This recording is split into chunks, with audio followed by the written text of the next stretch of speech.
Eto, makinig mga senior citizens. Pabor ba kayo na ang social pension ng DSWD itaas na ito dapat sa halagang 2,000 pesos monthly? Yan ang ating pag-uusapan sa episode na ito. Hello mga vlogs! Welcome sa aking YouTube channel at welcome din po sa ating official Facebook page. Well, eto para sa ating mga senior citizens. Lalong-lalo pa yung mga kasama o benepisyaryo sa Social Pension Program. Ang Social Pension Program ay pinamamahalaan ito ng DSWD sa ngayon kasi hindi pa ito nalipat sa NCSC mga ka-vlogs. Well, ang social pension ay nakadisenyo para sa ating mga senior citizens na tinatawag na indigent seniors o yung mga mahihirap. Meron tayong 4 na criteria, alinman sa 4 ay pwedeng makasama o makasali sa Social Pension Program. Una, may kapansanan, so PWD. Pangalawa, may karamdaman, so may mga sakit. Pangatlo, walang source of income o mga walang hanap buhay. Pang-apat, walang sustento na inaabot mula sa kanilang mga anak.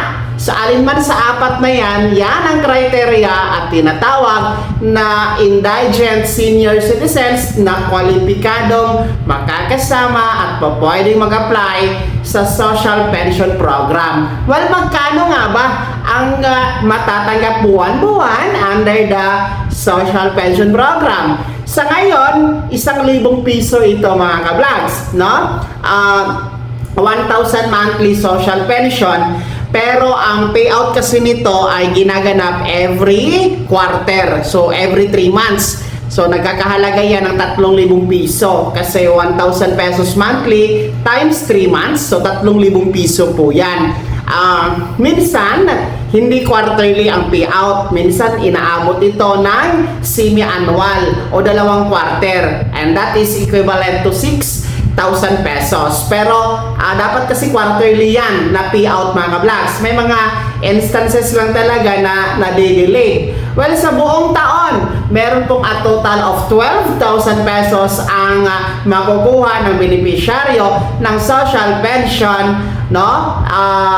Every year po yan, 12,000 pesos. Well, sa atin pong pag-uusapan ngayon, pabor ba kayo na ang 1,000 piso gawin na itong 2,000 piso mga ka-vlogs, no? Itaas sa 2,000 piso, ibig sabihin, dagdagan natin ng 1,000 piso, no? Pabor ba kayo dito? Dahil sa panahon natin ngayon, krisis talaga ang ekonomiya. Dulot po ng pagtaas ng presyo ng langis, kawalan ng supply ng langis. Digmaan po sa gitnang silangan na nakakaapekto sa ekonomiya ng ating bansa at nagtataasan talaga ang mga pangunahing bilihin na umaaray po, no?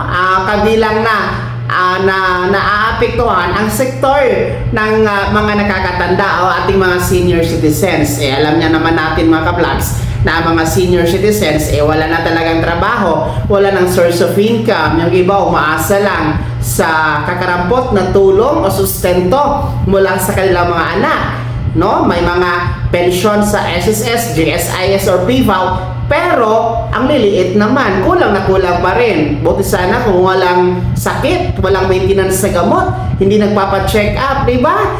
Sa pagkain pa nga lang, kulang na yan mga ka-vlogs. Well, yung 1,000 piso nga na social pension sa ngayon, kulang talaga yan, no? Yung 3,000 pesos na payout every 3 months, kulang. Yung iba nga, no? Marami akong kakilala na benepisyaryo ng social pension, hindi pa nga na payout, ubus na dahil nautang na, no? Tapos na inutang, ibabayad na lang yung payout. So kawawa naman po ang ating mga nakakatanda. Kaya sa tingin po natin mga ka-vlogs, napapanahon na talaga ito na itaas sa 2,000 piso ang buwanang social pension, no? Kasi pag i-times to natin yan to 2,000 pesos, malaking tulong na yan. Sa tingin natin, sa sapat na yan, no? Sa pangangailangan ng ating mga nakakatanda. Well, ang kailangan lang naman nito ay magkaroon ng revision, magkaroon ng amenda dito sa programang social pension, no? Na itaas nga ang budget monthly dito, no? Huwag kayong mag-alala kasi kung pondo ang pag-uusapan, kung gusto lang talaga ng ating gobyerno, may pondo naman talaga ito, no? Napapatunayan natin yan, napatunayan na natin yan mga kablans, na may pera talaga ang ating gobyerno. Ninanakaw lang ng mga iilan nating mga opisyal, no?